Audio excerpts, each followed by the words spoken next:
The Loop interview on Breeze 97.7. Yes, and I'm joined by Bill White today. Bill is a former sales manager in the UK, but having been in Spain for many years now, a well-established member of the Indalo Players Andram group, and is an actor, producer, writer, and now a published playwright, Bill. Sounds good, doesn't it? It sounds brilliant to me. How did you become involved in the Andram scene in the first place? Many years ago when I was at school, I've always loved Amdrams.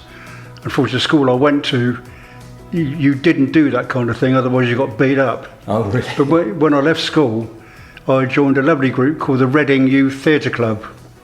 And two very enthusiastic people there taught me a hell of a lot of theatre craft. And then from there, I met a load of people that were like-minded. And it was so refreshing. Yeah. Everybody wanted to be in a play, do a play, speak in a play. Yeah. You know, it was smashing.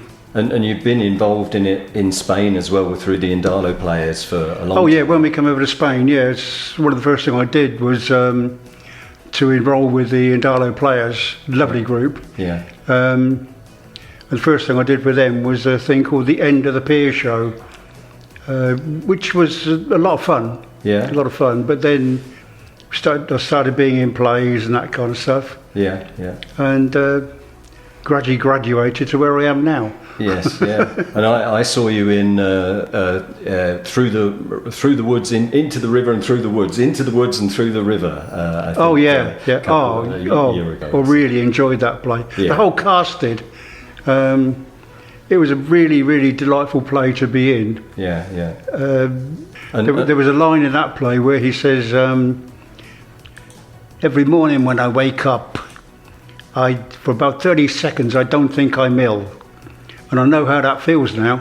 Yes, yeah, no, right. But now you've moved to writing and getting your work published. How did that come about? More or less by accident. When we did the Speakeasy Murder, which was about 8 or 9 years ago, we were casting around for something to do. And then someone said to me, well, why don't you write a murder mystery? And then another friend of mine said, if you can do it so it's in a seedy nightclub somewhere, then he was a member of the Masons. I'm sure we'll all come along and see it because they can all get dressed up. And so the Speakeasy Murder was born. I set it in a seedy nightclub in Chicago. Okay. When I first wrote it, I just had one murderer, but I thought that was a bit boring. Yeah. So I thought about it, and then what I came up with in the end, all of the main characters, there's 5 of them, had reason and motive to do the murder. Right. They also had alibis. So it sounds an intriguing. I said to you, it sounds an intriguing plot, but you actually said there are 5 plots, right, in the play. The Speakeasy Murders. We must keep. That's right. Normally, when people go to a murder mystery, it's kind of an after-dinner game. Yeah. And everybody has their own little script, but this is actually a proper little play. Yeah.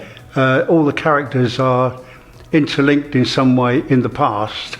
Right. And they've all come together, purely by chance really, in this nightclub in Chicago. Okay. And you've got Soldabona, who's a happy-go-lucky murdering gangster.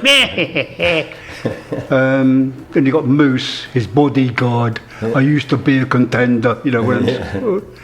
And then you've got a guy called Toots Malone. He's the one who gets killed. Never liked him. That's good. It doesn't matter that I mention it because any one of them could have done it. Oh yeah. Yeah. That's the nice part about it because you could come and see it and just have a good laugh all the way through. Yeah. Or if you were serious about trying to find out, you used to drive people mad trying to find out which one was the murderer. Yeah. Because quite often they came the next night. Yeah. Of course, by that time we changed the murderer anyway. Oh, really? Oh, so you can change the actual plot around then as well? Yeah, that's the nice part about this one. You could do it in the same venue 5 nights on the trot. Yeah. and not have the same murderer every time. Wow, sounds intriguing. Yeah. So now it's been published. That's right, yeah. By a global publisher. Where can we expect this now to be performed? Where could we see this, for example, being picked up? Well, I'm hoping sometime next year that we'll do it again with the Indalo Players. It depends what else is in the schedule, obviously. Yeah. And I'm hoping that people take it up around the world and start doing it, all over the place. Brilliant. Well, it sounds really fascinating, kind of experiment in theatre almost. Yeah. Last question for you, Bill, because I'm sure there are people listening who might be thinking, I wouldn't mind having a go at that, the old Amdram scene. What advice would you give to anyone listening if they want to get involved in amateur dramatics? And there's many roles as well as being on stage, aren't there? That's right. You don't have to be an actor. There's lots of things you can do backstage, building sets, painting sets, that kind of stuff. Yeah. And also lots of things to do on the night when you've got front of house. Yeah. With people to take tickets and see people to their seats. Yeah. There's lots of different jobs you can do, but everyone then is all part of the one group. Yeah.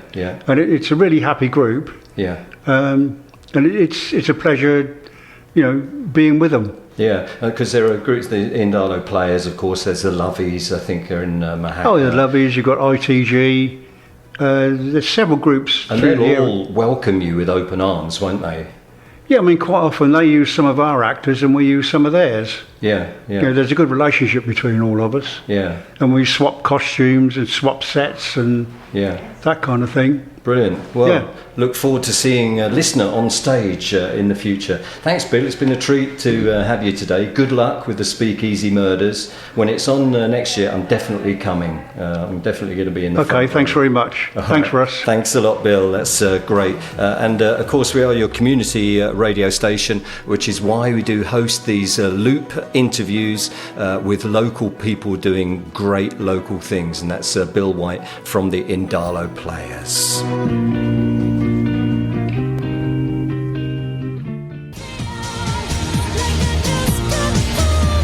Going to be competition time in a second, but I just wanted to bring Bill back because we just want to mention the publisher agent that is going to get this play out there, Bill. Yeah, it was more or less by accident. We went to see one of our favourite groups, a group called the All Scars, and I had a chat with the band leader and happened to mention I'd done a play, and he called another guy over called Tim Ridgway, who runs a company called Made Global, and I sent the play to Tim, and he liked it, so therefore he's published it.